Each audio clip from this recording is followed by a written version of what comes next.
So, just like my other video, go check it out. I was on Instagram scrolling, and I saw one thing that made me really think. A Spongebob meme of Squidward with the captions, "I've turned into Squidward." And it kind of just stuck with me, what it meant and what it could mean for a lot of people. So I asked this question: why is Squidward such a popular character now? Almost everyone on the internet nowadays relate to him in some sort of way. For instance, when Patrick takes forever to order, Squidward has a mental breakdown. Everyone can relate. Or what about when Squidward goes to work, but then comes home depressed? Everyone can relate. So with all this information gathered, today my theory is gonna be explaining why there's less SpongeBobs in the world than Squidwards, and what makes a difference between both of them. So there's a lot of ways of people can turn into Squidward, and well, I can definitely say from first-hand experience working in customer service, anyone can be a Squidward real quick. So my first evidence is people. People can just be ugly. Not even mildly annoying, just plain ugly. For example, I was checking people out as a cashier. Someone saw a tag on a wall that says $10, but it was old. And when I ran it up, it was $15. This is already leading to a bad situation because the customer is looking for a different price when the tag is already outdated and you can read it on the label, but they choose not to read it and just come up to me immediately upset. I tell them that it's out of date and there's no more sale. We're sorry. They just couldn't hold their complaints in and just go right at it. Why is it still up then? Can't believe that y'all doing this. This is such a waste of time. You need to go take this down right away. Blah blah blah. This would make anyone want to go either crazy or end up in the news.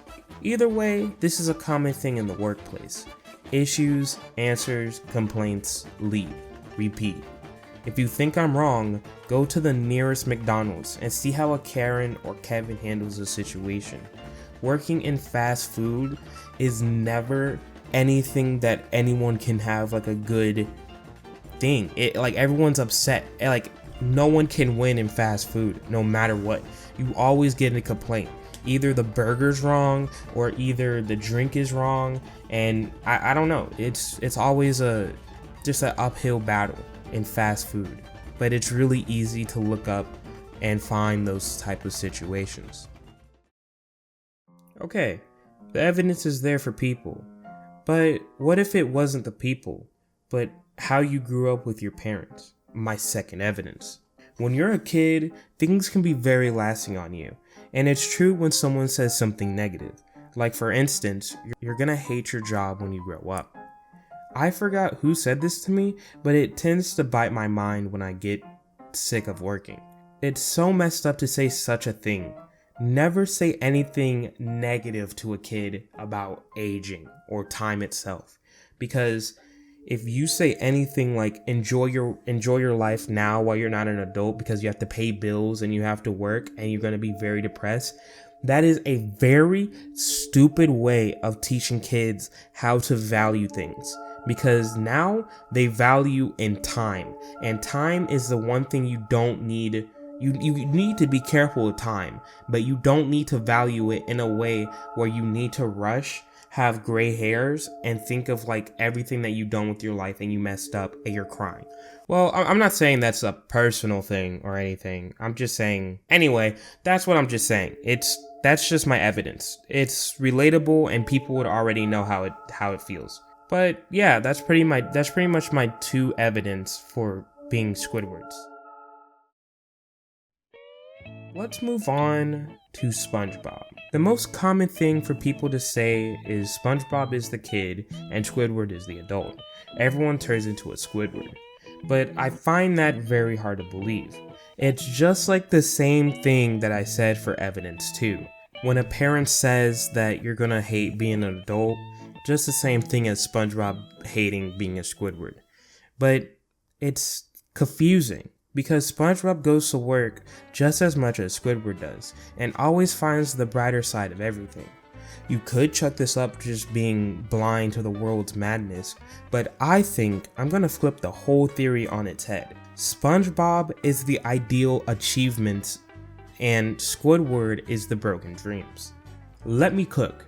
What is SpongeBob dreams? It's to be happy and make others smile, and also work at the Krusty Krab, but let's just scratch that one out. On a daily basis, he achieves these non-stop, sometimes, but the fact is that he always does his best to do what he wants. Sure, he might want to learn how to drive, but fail every single time doing it, but he never gives up.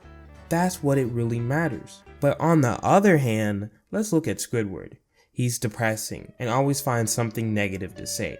Even if it's something small, he likes to comment on it with a negative look. He even went to his own place filled with other Squidwards and literally got a taste of his own medicine. Just straight up negativity. And his dream is to become a musician.